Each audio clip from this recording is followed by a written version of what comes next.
Good day everyone, welcome to our new video in our series of intestinal infections.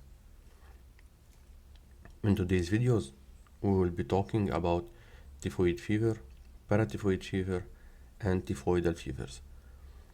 It might be divided into multiple videos or might be posted as one video. We will decide it later, that's why bear with us. We start with typhoid fever, and it's one of the most studied infections in human history. That's why there might be a lot of information. We start by etiology. To understand the etiology, since it is multi-etiological, we have specific classification system for the etiological agents and specific naming system. First of all, the etiological agent, they all come from the Salmonella typhi and paratyphi species and family. They can be divided into typhi, paratyphi A, B, C, and they can have all belonging into Enterica and subspecies of Enterica. Serological classification is based on two antigens. They are the O polysaccharide antigen that is usually found inside the outer layer of the bacteria, and H, the flagellar antigen. We detect them using a modified Kaufman and White scheme. This is for the people who are interested in the microbiological aspect of this. So serotyping is used for microbiological and epidemiological data gathering, and they can be performed in reference laboratories. They are not done clinically. Microbiological growth and biochemical growth parameters, they can be used to presumptive identification of Enterica in clinical laboratories. We will go more into this a little bit later. Why is it important to classify them? First of all, because they have clear clinical distinction. Since Salmonella typhi and paratyphi A and B, they are human-restricted pathogens. They only attack humans, while C can infect humans and animals. Of course, there are a lot of Salmonella species that don't infect humans and only infect animals. But for the scope of our video, we will not be talking about them. So, they are typhi and paratyphi are classified as typhoidal Salmonella strains, which can cause enteric fever in all human strains, in all human hosts. These strains can cause in all human hosts. Other pathogenic serotypes, they are referred to as non-typhoidal Salmonella. These are Salmonella enterica serotypes. They all belong to the same species, but they have different serotypes, and they are not associated with inflammatory diarrhea or invasive disease. They cause different kind of disease, and it's important to understand them because they have their specific diarrheal syndromes. Going back to typhoid, we can look into the genomic features. Usually it is homogeneous, and the diversity across isolations is limited. Especially when we take isolations from multiple places around the world, we will have different genomic, limited differences in the genome of the bacteria. They almost all have a single point origin 50,000 years ago, and they started with human migration. They have a single chromosome which encodes all of these genes. Some plasmids may be present, and we don't know what's the function of them, but some speculate that they are because of bacterial conjugation. The genetic core is conserved along serovars, while Salmonella typhi contains specific pathogenicity islands. These are specific parts of the genetic material that have specific pathogenic associations. So now we'll talk about adaptation. Salmonella typhi and other typhoidal salmonella strains has accumulated pseudogenes. They are inactive genes and they play a role in the restriction and adaptation of these strains to the host, which is the human. And this might play a role in the fact that these two strains might get into chronic carrier state in some people. Paratyphi A, B, and C emerged independently of Salmonella typhi if we are talking here about genetic history of this bacteria. They also possess pseudogenes, and these pseudogenes are adapted to cause dissemination in human. If for Salmonella enterica and typhi, they have accumulated to play a role in adaptation, in paratyphi, they play a specific role in causing dissemination. We can get also Salmonella typhimurium, which is in sub-Saharan Africa, has similar adaptation and accumulates pseudogenes. That's why it blurs out the clinical distinction between typhoidal and non-typhoidal Salmonella enterica. Like, this is the only type of Salmonella that has the properties of both families, and that's why it's hard to distinguish it clinically. Talking about epidemiology, we can start by the burden and the distribution. So, typhoidal fever, we have 12 to 27 million cases annually, and this is not accounting for the underdiagnosis, especially in limited areas. So the actual number should be higher, especially when we will have more resources to test everyone and better specific tests. It varies by region, where South Asia and parts of Sub-Saharan Africa having the highest incidence. Other parts as Northern Africa, South America, Southeast Asia, they have a little bit lower incidence. And usually urban areas have higher incidence rates compared to rural. And this can be explained by more people having carrier state and the bacteria continuing to have to reside within the host population. In high resource settings like United States, it occurred sporadically and often in travelers coming from endemic zones. Now we will discuss each bacteria alone. We start by paratyphi A. It's the most common cause of paratyphoid fever, and it accounts for 5 million cases each year. It is proportional burden caused by A has increased in the past 2 decades, and now it is 20 to 50% of cases from areas in South Asia. The severity, and it's important to discuss pre-antibiotic and post-antibiotic because, as we said, this is one of the most studied bacteria, and a lot of the studies that have been made make big accent and give big importance to the clinical picture that we used to see before antibiotic era. And before antibiotic used to be given empirically. That's why, to understand the pathogenesis and the severity, we will look what would happen without treatment. So in pre-antibiotic era, typhoid fever had a fatality rate of 10 to 15%, and they usually resolve over 3 to 4 weeks.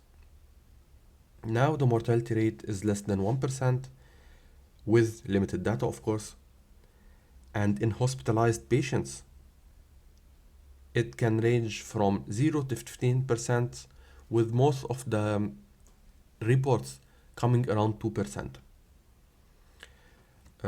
We can say that in sub-Saharan Africa, where access to rapid diagnosis and access to timely treatment is limited, We can say that the leading cause of death in enteric fever is intestinal perforation, acute abdominal conditions, and peritonitis, which require surgery and long treatment.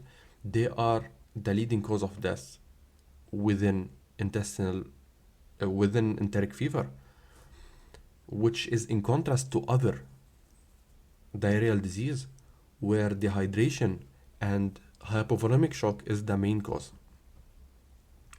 The source of infection in typhi and paratyphi A and B, since they are human restricted pathogens with no known animal reservoir, it's only human. Human is the only source of infection. It is shedded in stool during acute illness and convalescence, and as is we said, a small portion of individuals recovering will develop chronic asymptomatic carrier, especially in the gallbladder. And this state of hypoinflammation, which is a subclinical inflammation of the gallbladder, poses a major risk factor for gallbladder disease.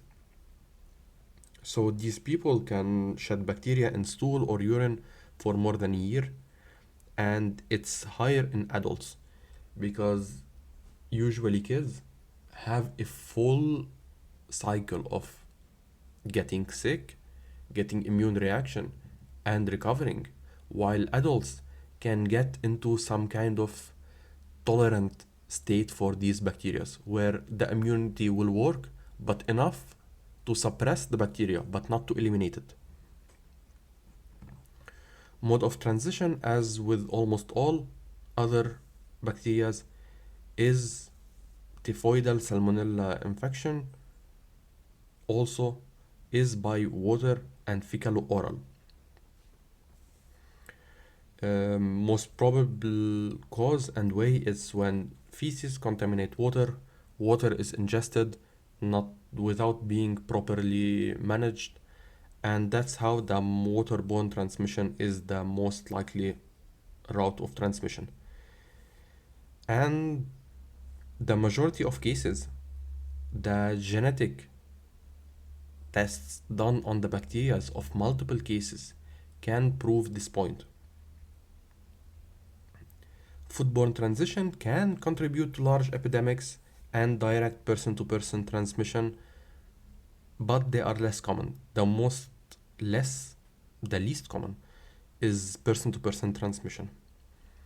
Personal risk factors for inclusion for infection include drinking non-boiled water and eating food not prepared outside, which are most usually cart food or street food. In sporadic areas, cases are imported.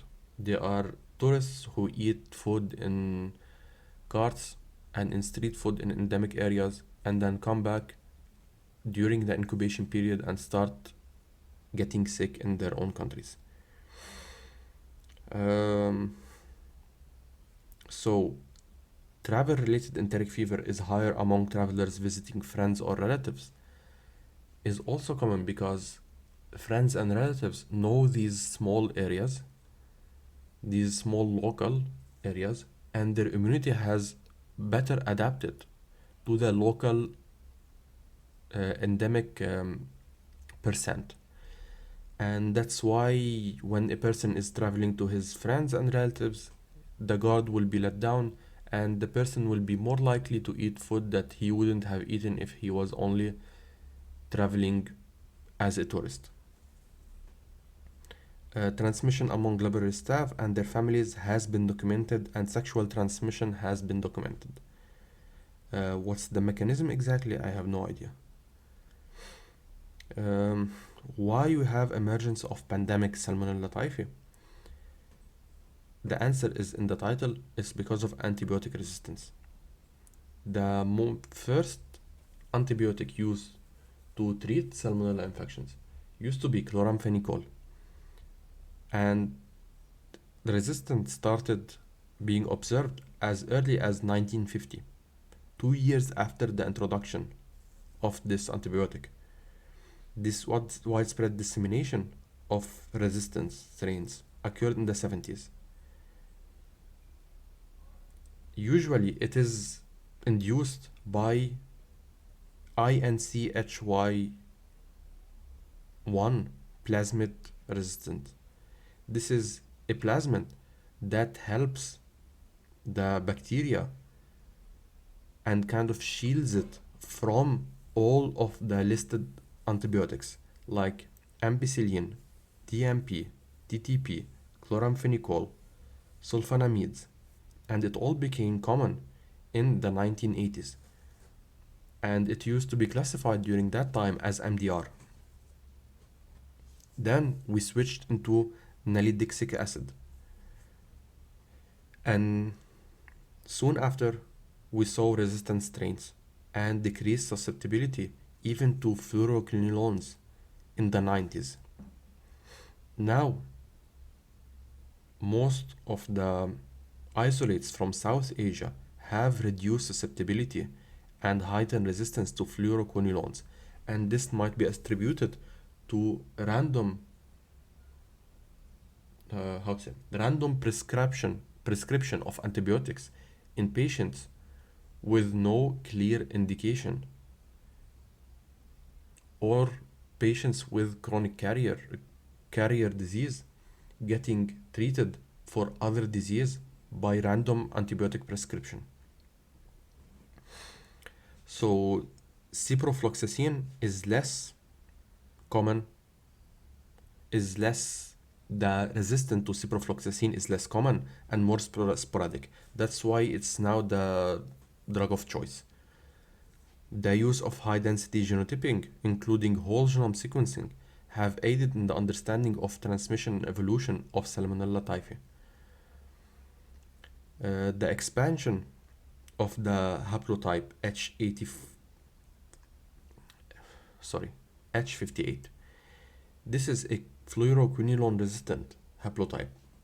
It launched into a pandemic strain, and now this strain can be found everywhere, and it emerged with a diverse lineage of GYRA mutations, and this suggests a strong selection pressure that fluoroquinolone exert. That's why we need to check for fluoroquinolone resistant in our patient.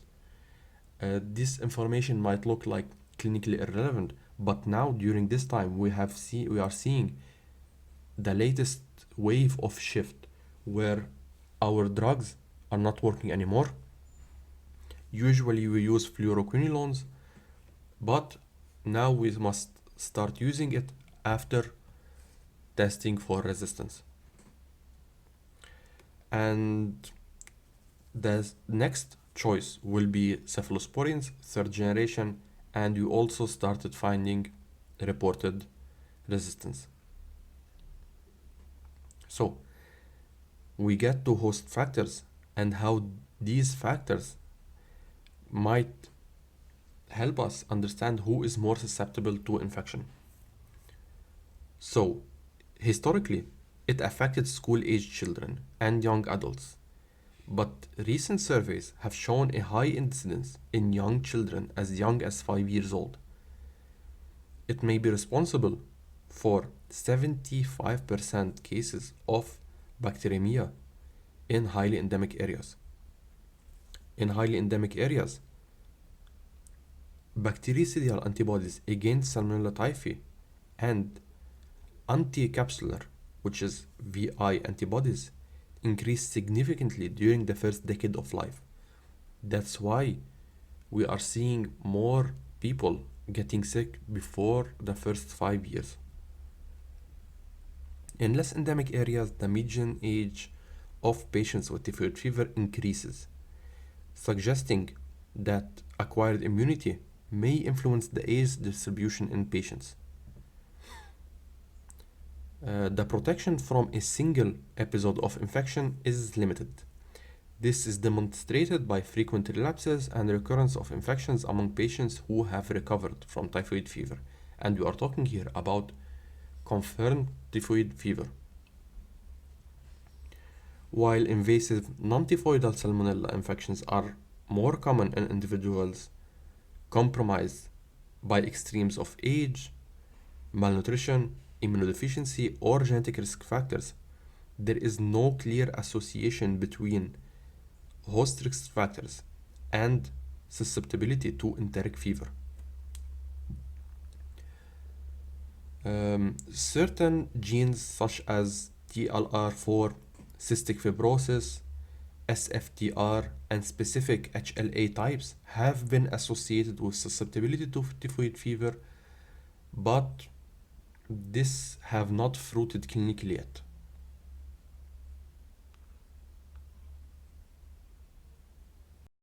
Now to the pathogenesis or the pathogens. The stages are the following: acquisition and invasion of the bacteria, latency and dissemination, host pathogen interaction, intestinal and local pathology, then relapse and chronic carriage. The first step is acquisition and invasion. Typhoidal salmonella is acquired through ingestion of contaminated water, drinks, or food. The bacteria passes through the intestinal epithelium after going through the gastric channel, and within the stomach most of the salmonella will be destroyed. And salmonella is one of the bacteria with the highest infectious dose needed to get an infection. If the dose has been high enough so that it passes through the intestinal through to the intestines, it can pass through the intestinal epithelium, and it uses specific microfold cells called the M cells. Using these cells, they kind of get the immunity to have a mini inflammatory reaction. Macrophages come and phagocyte these cells with the bacteria, and that's how these bacteria using these cells reside within the intestinal lymph tissue. It is usually asymptomatic, and only 10 to 20% of patients experience transient or mild diarrhea. Latency and dissemination. Typhoidal salmonella has virulence factors that enable it to persist and replicate within intracellular compartments. Not all bacteria are able to do this. They employ cloaking mechanisms to evade detection by immune system, and one of those mechanisms is suppressing the flagellar protein synthesis and produce a capsule called the VI capsule, which is the virulence capsule, that masks the detection of certain surface components on the cells that they invaded. And dissemination occurs through the lymphatic and bloodstream system when the infection has established itself within these lymph nodes. They disseminate and then they re-establish themselves in any reticuloendothelial system.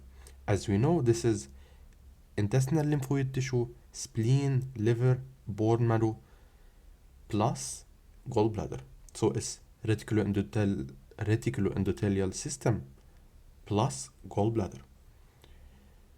Over 60% of circulating Salmonella typhi that can be cultured reside in the intracellular compartment. This facilitates dissemination through the reticuloendothelial cell and tissues. Talking about host pathogen interactions, we can conclude that it uses various strategies to produce a persistent bacteremia without overwhelming sepsis or pyogenic foci of the infection. This might be a bless and a pain at the same time, because this is one of the reasons why we don't have a clear immune reaction and interaction with the bacteria. But at the same time, it's the reason why the bacteria doesn't hit with septic shock directly. These strategies include the breaching of intestinal epithelium without the induction of inflammatory diarrhea, evading detection by host pattern recognition receptors, and producing a bacterial toxin that acts through cell-to-cell signaling and persisting and disseminating within phagocytic cells. This have been studied in mouse models, and it provided insights into the host pathogen interaction and the mechanism employed, since these mouses had the same clinical picture as humans. If we talk about intestinal and local pathology, severe enteric fever is characterized by localized inflammation and persistent replication in the intestinal lymphoid tissue. The Bayer patches in the terminal ileum and draining mesenteric nodes are the most commonly affected, and they show enlargement and infiltrates of mononuclear cells. They are macrophages and lymphocytes. As the disease progresses, the heightened use of nutrients, the heightened use of electrolytes, the choking of these nodes, the mechanical effect, the necrosis of some of the cells, the inflammatory reaction of the immune system, and the inflammatory signaling of the bacteria itself, all of these factors together come and produce necrosis of the lymphoid tissue, ulceration, and sloughing of the intestinal mucosa. This sloughing would be important later in clinical differential diagnosis. Similar inflammatory infiltrates will occur in all the areas where this bacteria will reside. It's liver, spleen, and gallbladder. This will result in hemorrhages, intestinal perforation, and gallbladder perforations. All of these are the severe, most extreme cases that used to be observed in pre-antibiotic era. These complications can still happen, but to a lesser extent and severity when properly diagnosed and treated. If we talk about chronic carriage and relapse, it can persist for up to 4 weeks if without treatment, and untreated patients have a higher risk of relapse. It is usually caused by the same strain of the original infection. The primary source of chronic carriage is the gallbladder. That's why the bacteria can be later excreted within feces and urine. Salmonella typhi forms biofilm on cholesterol gallstones, and the more bacteria we have, the more biofilm we have, the more stones we have. And they continue to shed the bacteria in stool even after cholecystectomy because the bacteria will stay even in the ducts. It is associated with an increased risk of gallbladder carcinoma because of this continued state of inflammation. So, clinic. First of all, we have the manifestation of uncomplicated enteric fever.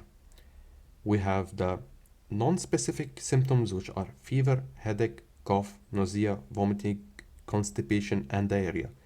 They are the same as all intestinal syndromes. But now we have the specific parts.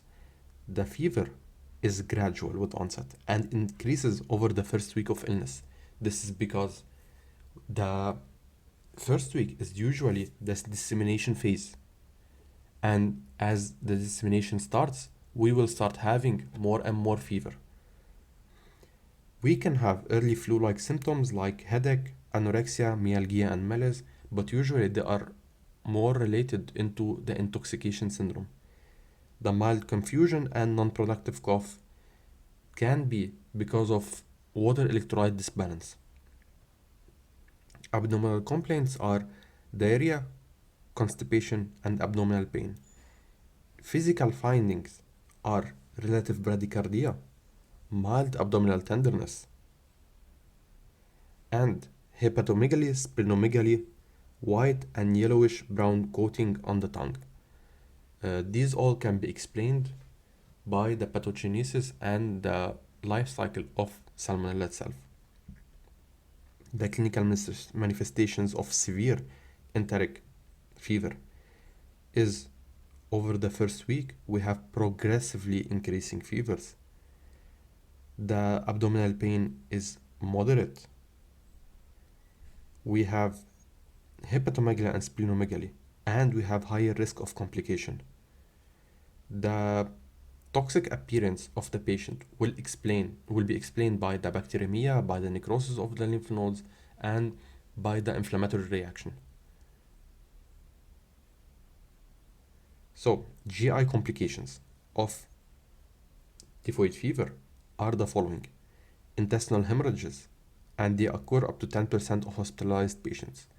The number is that high because usually patients with diarrhea are not hospitalized. We can have intestinal perforation, and it's up to 3% of the patients, and they are an emergency. The signs of perforation are tachycardia, leukocytosis, neutropenia, abdominal pain with guarding and rebound tenderness, which are the same clinical signs as peritonitis.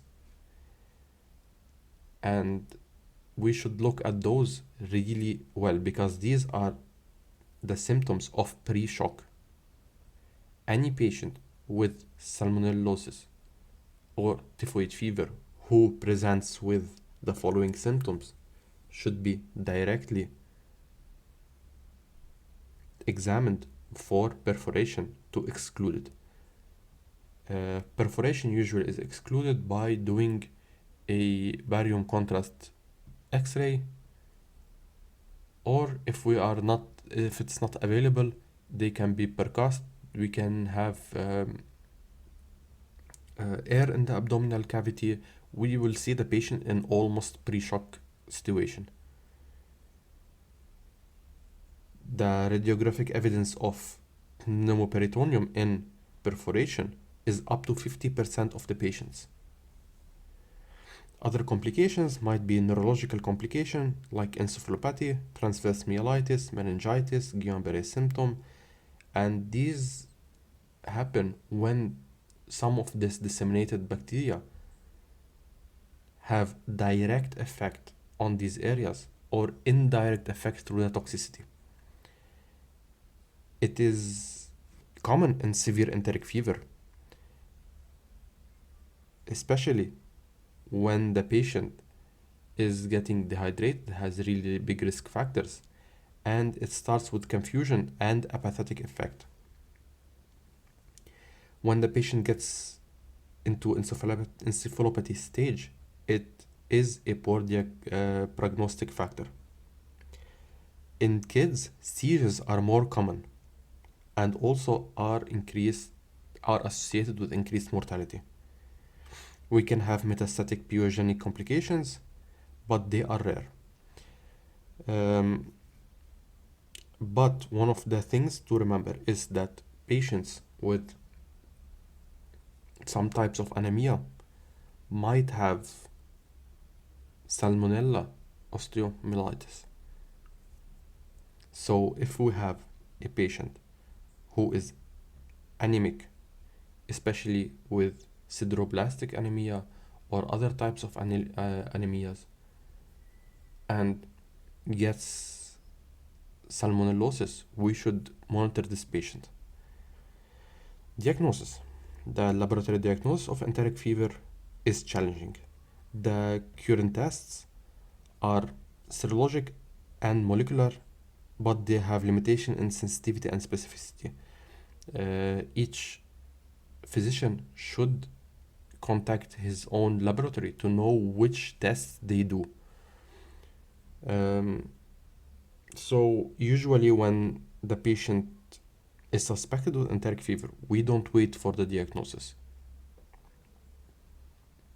So the clinical indications which will help us suspect enteric fever are: if the fever lasts more than 3 days with treatment, the exposure from 1 to 6 weeks to an endemic area, if a person has clinical features in endemic area, like these clinical factors associated with greater likelihood are: if a temperature is higher than 39, is younger than 5, has abdominal complaints, is looking really ill, the duration of the fever increases the likelihood of enteric fever, because if the person is having diarrhea by other types of diarrheal disease and this person was given infusion therapy, IV therapy, and NSAIDs, he shouldn't continue to fever. But with enteric fever, the fever will continue. The alternative causes of fever should be considered, as most of the suspected cases will not be conferred in with diagnostic tools. So the diagnostic methods are culture-based, for example, where the definitive diagnosis is by isolation of typhoidal serotype Staphylococcus, Salmonella enterica, and they can be isolated from blood, bone marrow, stool, urine, or other clinical specimen if the bacteria had disseminated into a specific place, as we said, like in transverse myelitis. So, in blood culture, it is the most common method as it is the most sensitive. It has a sensitivity of 40 to 80% depending on the laboratory. Stool culture is positive in more than 50% of children and 30% of adults with enteric fever. That's why usually we take 2 stool tests for kids, or 2 for adults and 1 for kids, or 1 for kids plus stool test plus 1 blood test, and the same for adults. So for adults, we should have at least 2 tests. They can be both stool tests or blood plus stool test. This way, we are increasing the probability of actually isolating the salmonella. So if we have a patient where we are clinically 100% sure that this patient has salmonella and we want to prove it, the best way is to get bone marrow culture. But it is not practical and not clinically worth it most of the time. If we go to serological tests, we have a test called the Vidal test. It is the first ever test made for salmonellosis, and it have been in practice until now. It detects agglutinating bodies against O and H antigens of Salmonella typhi, but it have limited sensitivity and specificity and reliability, since we can have a lot of false positives because of rickets cell disease, because of other types of bacteria that have similar structure. We might go into detail later about Vidal tests if it turns out to be more beneficial and if we see interest in it. Rapid serological tests are the IDL, Tubex, and Typhoidal assays, which detect specific antibodies to Salmonella typhi antigens, but they have varying sensitivity and specificity depending on the lab. If we see the molecular approaches, we have a molecular diagnostic approach based on the nucleic acid detection, which has mixed and limited success because we have low level of bacteremia and inhibitors in human blood and is not commercially available. It is usually used for scientific studies. If we need to screen for chronic carriage, it is important, but it has multiple approaches. The first approach is the conventional approach, which is collection of multiple stool specimen over a specific period of time to get a microbiologic culture, but the sensitivity is around 70 to 80%. This means that for every 100 patient that actually has chronic carriage, only 70 to 80 of them will get positive results. Alternative approach is biduodenal screen capsules, which is not available commercially. We can check for the virulence antibody testing, but it has mixed results and it might be compromised with patients who have taken the vaccines. How do we manage typhoidal fever? First of all, we have antibiotics.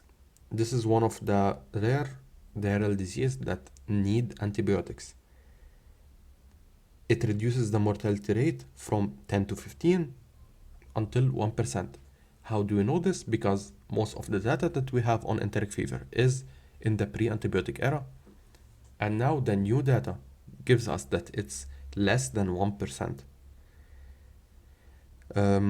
Uncomplicated enteric fever is with one antibacterial drug, and it depends on the patterns of resistance in the country that we live in, severity of illness, age, and availability. One of the first drugs is chloramphenicol, then ampicillin, then TMP-SMX. They were the first line. Then we had resistance. Some countries still have sensitive species for this bacteria, but it's not widely spread. So it has a high relapse rate for chloramphenicol, for example. And for TMP-SMX, we have more common relapses, and they are both bacteriostatic agents. Amoxicillin might be used, but it has almost the same relapse likelihood. Usually we use this if they are the only available or if they are indicated by our local authorities. So, in many areas, in the time being, the preferred therapy is fluoroquinolones. It has increased in resistance globally, but it is still working in a lot of areas. Ciprofloxacin and ofloxacin are commonly used. A good thing to remember that under diaphragm we use Cipro, over diaphragm we use Levo. So for respiratory infections we use levofloxacin, for enteric infections we use ciprofloxacin. We have defervescence, which is diminishing of the fever within 3 to 4 days. We have lower rates of relapse and carriage compared to the first line chloramphenicol and ampicillin. But resistance has become more of a problem. The breaking points for fluoroquinolones were amended in 2012, which means that we can still use it now because we have stopped using it for some time. But the concerns about articular toxicity have emerged, but they don't have a ground basis. We have gatifloxacin, which is a new fluoroquinolone, but has its own side effects, so it's not really used in a lot of areas. But if it's used in your hospital, then don't be shy to use it. Now we go to cephalosporins. Most of the doctors who don't know if this patient actually has an abdominal pathology or enteric fever will just go for cephalosporins as a more safe, more covering agent. Is it correct? No. Is it practical? Yes. Will we continue to do this? Most probably. So, the third generation cephalosporins, which are ceftriaxone and cefixime, they appear superior for fully fluoroquinolone susceptible strains. They have higher relapse rate and longer time to take away the fever, but they have less resistance for the time being. We have rare reports of resistance, but a large outbreak does raise a concern for increasing resistance. So if you are in a city where you have a large outbreak of enteric fever, the first thing we should think about is that we might be having a strain that is not sensitive, and we should start an epidemiological study of the situation we are living in. The most popular in the moment is azithromycin. It has a high effective treatment. It is a high effective treatment. Once daily dosing is really comfortable, and it reaches high intracellular concentration, which is important. That's why some people use it, and it is really excellent for MDRs, but it has lower rate of it has how to say it has better results right now, but it has lower coverage. It has lower rate of failure and relapses compared to third generation. But if our diagnosis is not correct, then it will not cover everything. Other antibiotics that can be used are carbapenems. They have demonstrated efficiency, but they are still spared for a last resort. Adjunctive therapy might be high dose dexamethasone alongside antibiotics in really severe cases when the person is in pre-shock stage, and it is alongside, it decreases mortality when alongside antibiotics. The studies support them in both children and adult in severe. Administering high doses of steroids is recommended, especially when the patient comes to pre-shock stage or when we have mental status changes. Supportive care and management, it's rehydration, mobilization, and maintenance of nutritional management. Fevers and malaise can be managed with NSAIDs. Ibuprofen, for some reason, has shown superiority to paracetamol. If we have intestinal hemorrhage, patient might need maintenance of hemostasis by blood products and surgical intervention for patients with complications. How do we treat the relapse and chronic carriage? Relapse usually occurs after 2 weeks of antibiotic discontinuation and is treated similarly to the first episode. Chronic carriage differs from the relapse as it is asymptomatic, shedding for 1 year and more. Eradication is considered for public health reasons, as the person will not be pose a risk for himself. And usually it is considered for person who handle food for other people, like chef, a restaurant worker. And the antibiotics are almost the same as for primary, but with different schemes. Usually they are high doses for 10 days, and the efficacy is different since the diagnosis to start with is difficult. How to prevent it? Prevention is epidemiological. It is by providing safe water and sanitation. Hand washing and raw uncooked foods, especially if we are talking about veggies, might help. And we have right now 2 vaccines that are commercially available. We have a capsular polysaccharide and live attenuated vaccine. A polysaccharide vaccine is when we get the antigen of the bacteria, and a live attenuated is when we get the actual bacteria.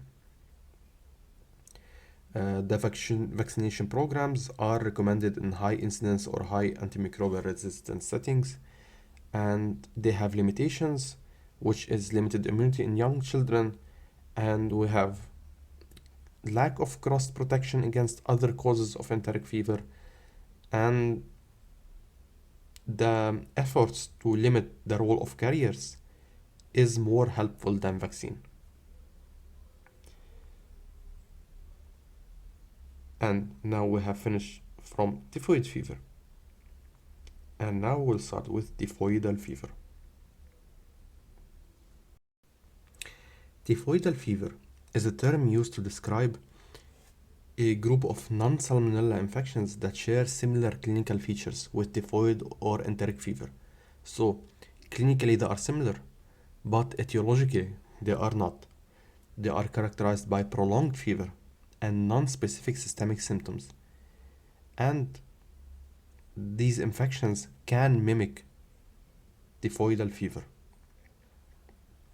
One of them is scrub typhus, which is caused by Orienta Tsugamushi, and Muran typhus, which is Rickettsia typhi. It is highly endemic in South and Southeast Asia, and these infections are often mistaken for typhoid.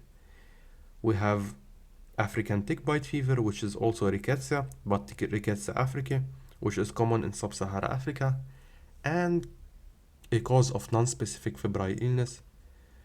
Leptospirosis is common in typhoid endemic areas and is underdiagnosed. It can present as a non-specific febrile illness. Malaria, especially when the life cycle gets into the liver and spleen cycle, can give us abdominal cramps and abdominal discomfort, which can be easily clinically mistaken for typhoidal fever, especially with the long fever. We have really long fever and we have abdominal cramps. So it is wide to clinically think about typhoidal fever or non-salmonella fevers, and at the same time about malaria. That's why usually most of them they are diagnosed as fever of unknown origin, which are later confirmed as different infection. Brucellosis, also the same, can cause prolonged fever, malaise, abdominal pain, and it is characterized by chronic clinical picture and can affect various organs. Tularemia is a zoonotic infection caused by Francisella tularensis. It can present as typhoidal illness and it is fatal if untreated. We have also melioidosis. We have Q fever, which is it is associated with people who live with cattle and sheep. We have rat bite fever. We have Bartonella infection. All of these infections will depend on the area where we are living and the panel. We call it the fever of unknown origin panel, and it is the most common disease that are in this area that we need to look for. So a person living, for example, in the Middle East might look for brucellosis and Q fever, but most probably he will not look for tularemia. And the same for malaria, for example. A person living in West America will look for rat bite fever, but will not look for brucellosis. Other type of relapsing fevers, especially louse-borne or tick-borne, caused by the Borrelia species, can also give us these symptoms. And we can have enteric pathogens.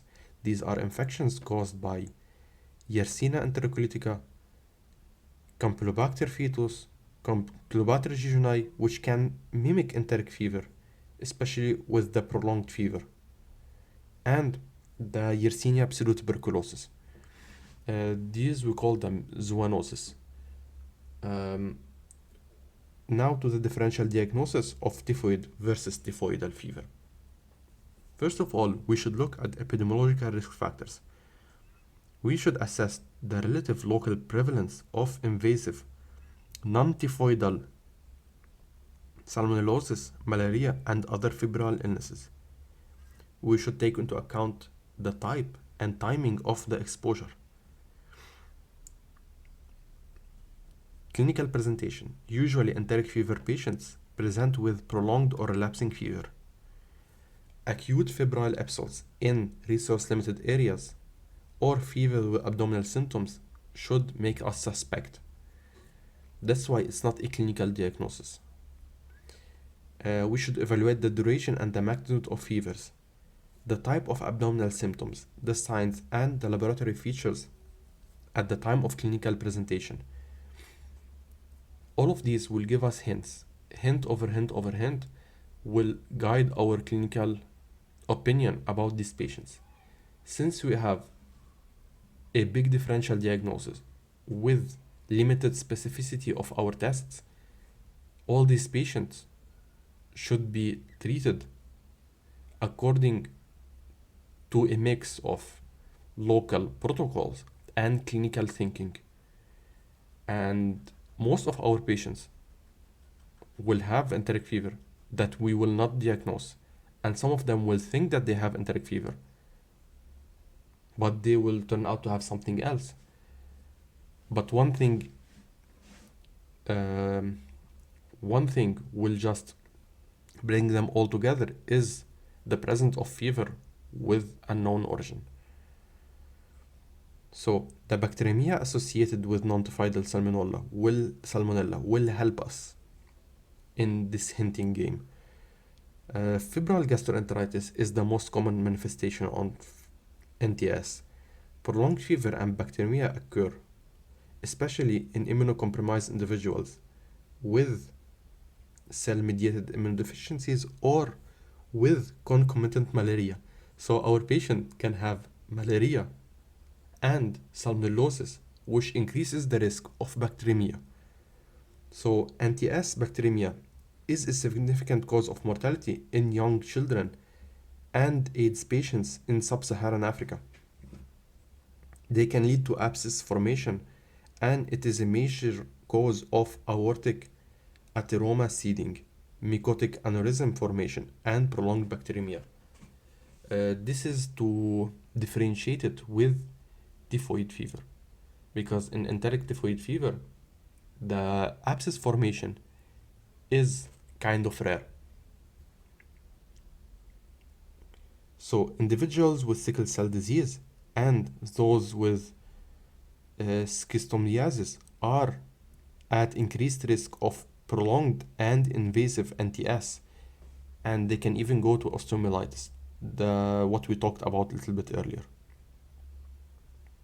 Additional causes that we should look at in patients with suspected typhoidal fever are non-infectious causes like lymphoma, malignancy, drug fever, which are fever as side effect of the drugs, adrenal insufficiency, inflammatory condition, connective tissue disorders, and other infectious causes that we talked about: malaria, brucellosis, yersiniosis, tularemia, Q fever, tuberculosis, endemic mycosis, endocarditis. One of the disease that we often outlook is endocarditis, visceral leishmaniasis, trypanosomiasis, and viral syndromes. And as we said, the list can go on forever. That's why this is one of the most theoretical videos that we are doing. But usually we should check our local prevalence. And if we suspect that our patient has enteric fever, we keep it as a suggestion and do the diagnostic workup as if fever without of unknown origin. So if the person is in a resource limited area or after international travel, we should keep in mind typhoid and paratyphoid fever. They are a common cause of bacteremia. They are associated with international travel, especially in South Asia or Sub-Saharan Africa. Even if the person is vaccinated, the vaccine does not cover all strains. Diagnosis is covered through blood culture, and better if by 2 blood cultures or by one blood culture plus one stool culture, but it is still limited. The clinical approach involves excluding other causes and initiating empirical treatment. The empirical treatment that we talked about by antibiotic, dehydration, maintenance.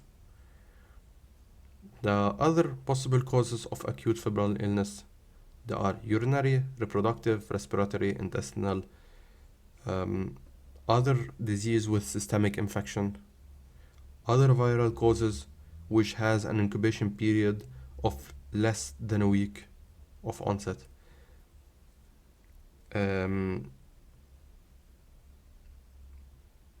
This information might be too much.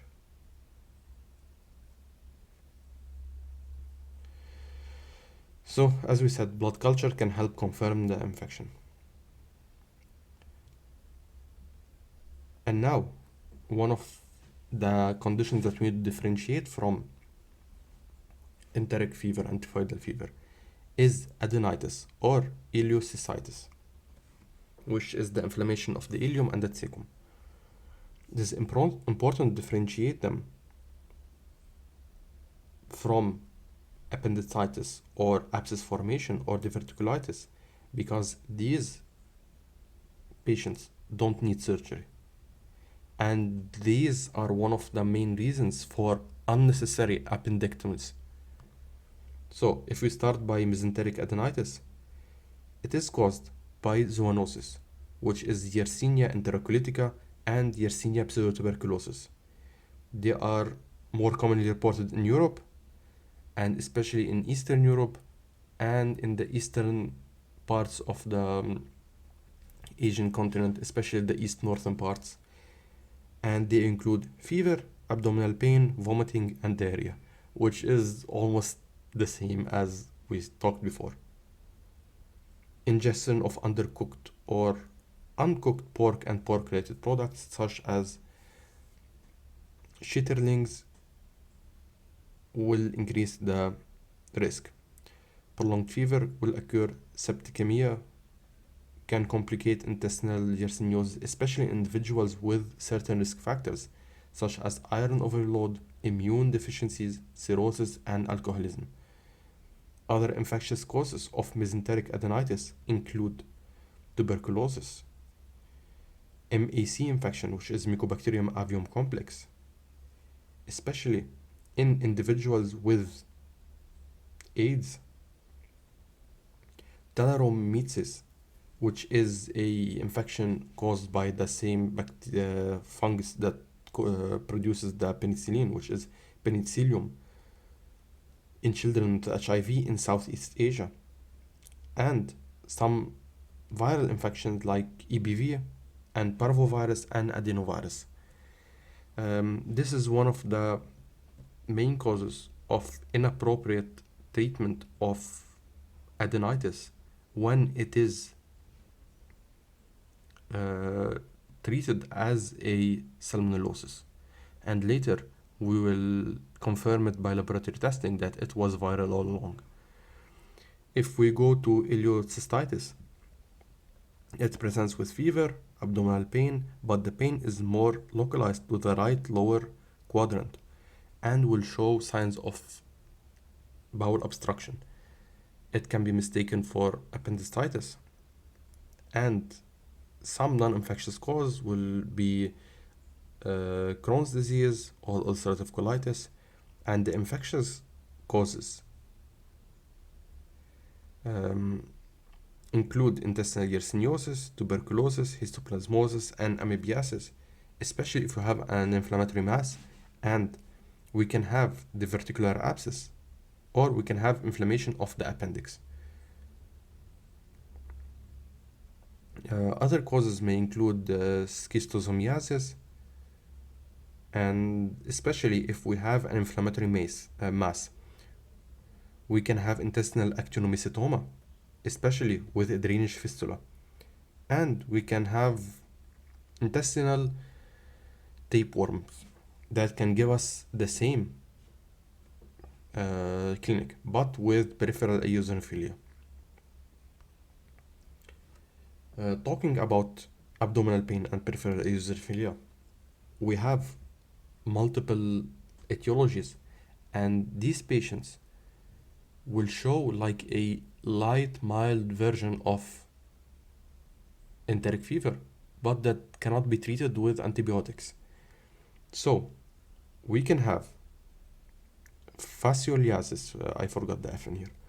It is caused by the liver fluke, which is called the fasciola hepatica. It manifests as severe right upper quadrant pain with eosinophilia and fever.